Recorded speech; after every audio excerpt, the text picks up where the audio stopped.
Buenos días, bienvenidos a un nuevo encuentro del curso de Metodología General. Bueno, hoy vamos a continuar con el tema que estuvimos viendo en el último encuentro. Vamos a conversar un poco más sobre el diseño de investigación y sobre algunos de los distintos componentes de este diseño de investigación. Vamos a estar hablando sobre la elección del tema de investigación, sobre el planteo del problema y la delimitación del problema. También vamos a estar hablando de objetivos, hipótesis y finalmente vamos a estar repasando los distintos elementos que componen un proyecto de investigación.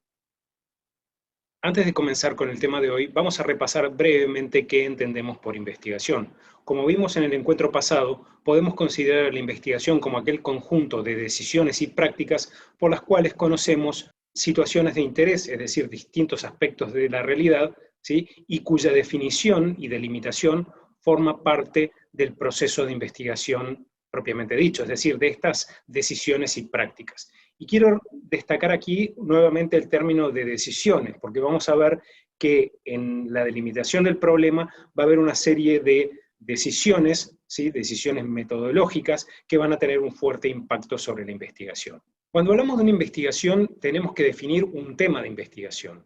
En realidad, el término tema de investigación es algo extremadamente amplio y por esta amplitud que tienen, no son pasibles de ser investigados. Es decir, no podemos investigar un tema de investigación. Tenemos que ir acotando ese tema de investigación de forma de poder entonces contar con un problema de investigación que sí va a ser investigable. Cuando consideramos las posibles fuentes de los temas de investigación, estas pueden ser múltiples. Pueden ser sugerencias de otros investigadores, pueden ser convocatorias a financiación, es decir, si por ejemplo hay una convocatoria a estudiar aspectos vinculados a las nuevas tecnologías y el bienestar psicológico, bueno, yo puedo adaptar mis intereses quizás a estas convocatorias. También pueden tener que ver los temas de las fuentes de los temas de investigación con lecturas de la literatura científica o incluso la experiencia personal. Algunas conjeturas que nosotros podamos tener acerca de cómo funciona la realidad. Los temas de investigación van a depender fuertemente del contexto cultural, del contexto social, del contexto político, económico e institucional. Y en este sentido, podemos decir que está fuertemente sujeto a condiciones históricas.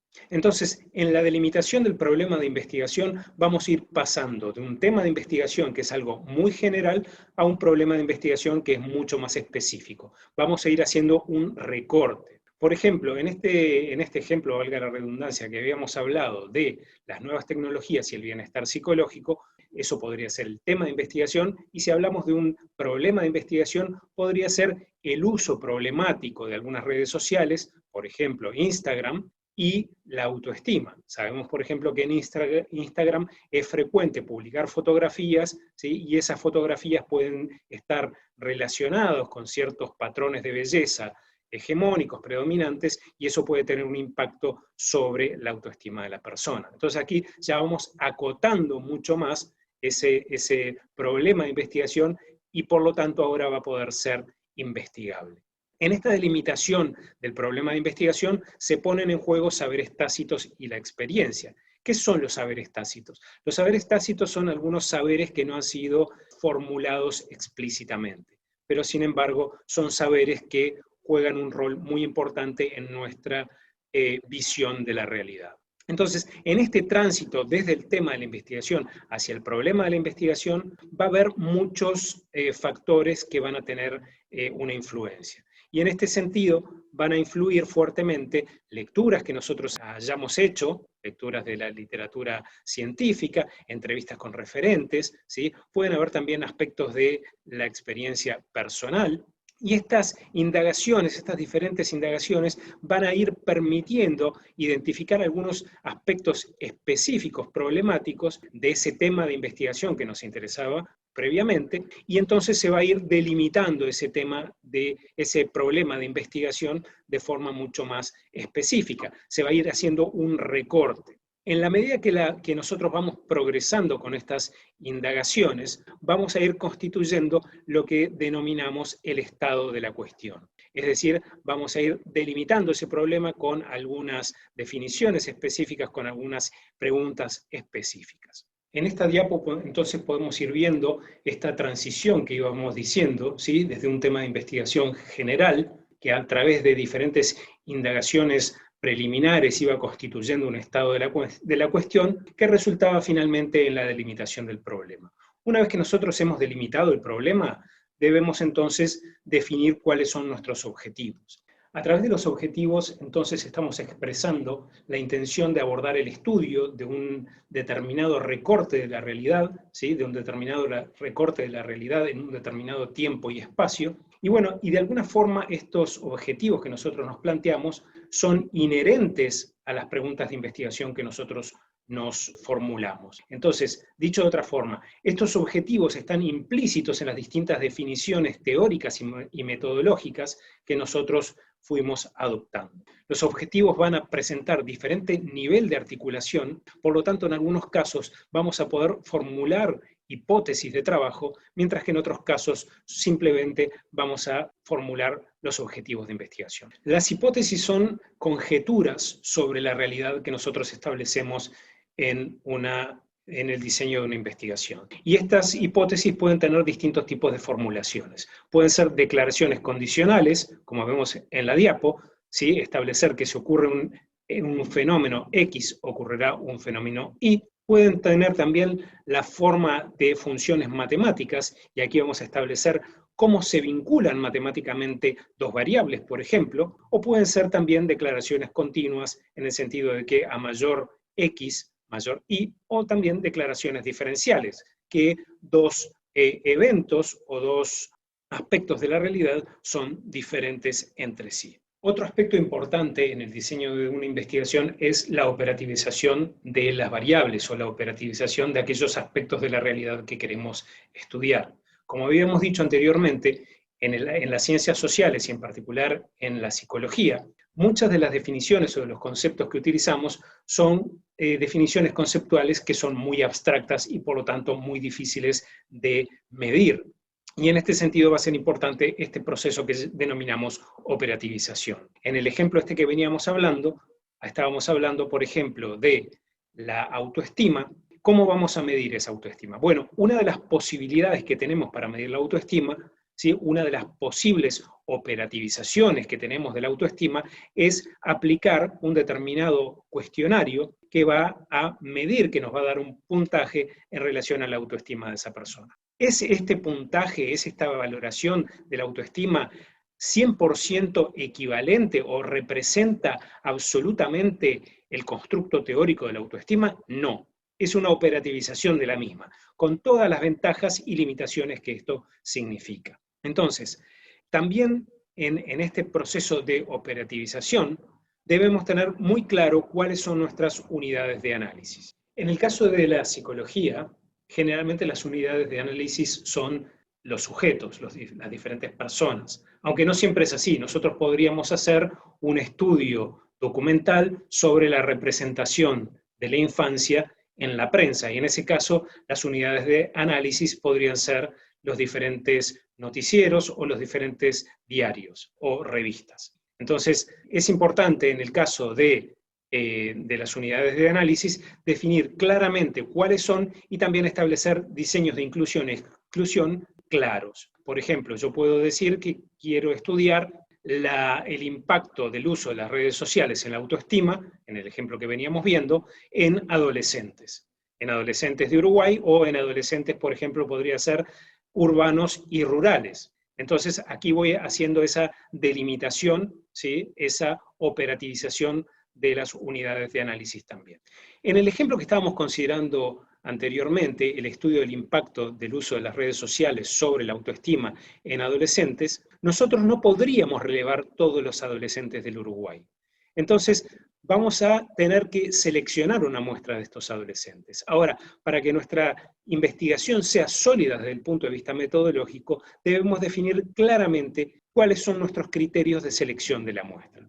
Y en este sentido vamos a definir qué entendemos por adolescentes Y también vamos a tratar de ver si estos adolescentes son adolescentes, como habíamos visto, si son adolescentes rurales, si son adolescentes urbanos, etcétera, etcétera. La construcción o la selección de la muestra va a tener un fuerte impacto sobre la investigación, sobre las conclusiones que nosotros podamos extraer de esa investigación. Una vez que nosotros hemos tomado todas estas diferentes decisiones, vamos entonces a poder realizar un proyecto de investigación. El proyecto de investigación, como habíamos dicho anteriormente, es una formalización del diseño de investigación. Y esto va a tener que ver con un marco contextual o institucional específico. La estructura de un proyecto de investigación es relativamente rígida. Típicamente vamos a encontrar las siguientes secciones en un proyecto de investigación, aunque pueden haber ligeras variaciones. Debemos recordar, como habíamos dicho, que un proyecto de investigación está fuertemente influido por el contexto. Es decir, si nosotros estamos presentando un proyecto o una propuesta de financiación, vamos a tener que seguir los lineamientos que nos haga la agencia financiadora. Pero básicamente vamos a encontrar las siguientes secciones. Puede haber una sección, entonces decíamos, de fundamentación, en el ejemplo que nosotros poníamos del estudio del impacto del uso de las redes sociales sobre la autoestima en adolescentes, vamos a decir, urbanos y rurales en el Uruguay, podríamos hablar de las distintas concepciones de la autoestima, del desarrollo de las redes sociales, etcétera, etcétera. Podríamos hacer en el estado del arte referencia a otras investigaciones que hayan abordado este problema o problemas similares. Después vamos a hacer un planteo específico y, por ejemplo, vamos a decir que nosotros queremos ver el tema de cómo afecta el uso de Instagram o de la publicación de determinadas fotografías en la autoestima. Y bueno, y a partir de esto vamos a ir planteando cuáles son los alcances y las limitaciones de nuestra propuesta. También típicamente en un proyecto de investigación vamos a encontrar objetivos e hipótesis de trabajo. Volviendo a nuestro ejemplo, uno de los objetivos de nuestro trabajo podría ser entonces estudiar cómo la frecuencia de las publicaciones de fotografías personales, de selfies, se relaciona con la autoestima de las personas. Y concretamente, si lo postuláramos como una hipótesis de trabajo, podríamos decir que las altas frecuencias de publicación de imágenes personales, ¿sí?, está relacionada con niveles disminuidos de autoestima. En relación con la metodología, yo voy a tener que establecer cuáles van a ser los aspectos que yo voy a estar estudiando y cuáles van a ser los distintos instrumentos que voy a utilizar. Podría ser en la metodología un relevamiento de las imágenes y establecer cuál es la frecuencia de las imágenes personales sobre la totalidad de las imágenes publicadas. Podría ser también en relación con la autoestima, voy a aplicar una escala de autoestima, por ejemplo la escala de autoestima de Rosenberg, para evaluar los niveles de autoestima. También es importante definir un plan de actividades. Por ejemplo, voy a decir, voy a recabar los datos durante los próximos 3 meses. Y bueno, y también voy a tener que, en mi plan de actividades, definir qué plazo me doy para procesar los datos, para analizar los datos y también para escribir el reporte de los mismos. Es importante también contar con una sección de bibliografía. Como nosotros dijimos, un diseño de investigación corresponde a una serie de decisiones teóricas y metodológicas que nos van a permitir estudiar un aspecto de la realidad. En tanto que nosotros estamos hablando de decisiones teóricas, es importante que nosotros podamos justificar las mismas con fuentes bibliográficas. De este modo, quienes quieran replicar o interesarse en mayor profundidad en nuestra investigación, van a poder ir a las fuentes que nosotros consultamos y entonces contar con mayor detalle sobre cuáles son nuestras definiciones teóricas. Típicamente existe en los proyectos de investigación también un resumen. Este resumen puede ir hacia el final o más típicamente al inicio. Estas son las diferentes secciones de un proyecto de investigación y con esto estamos redondeando el tema. Bueno, muchas gracias y nos volvemos a encontrar en el próximo video.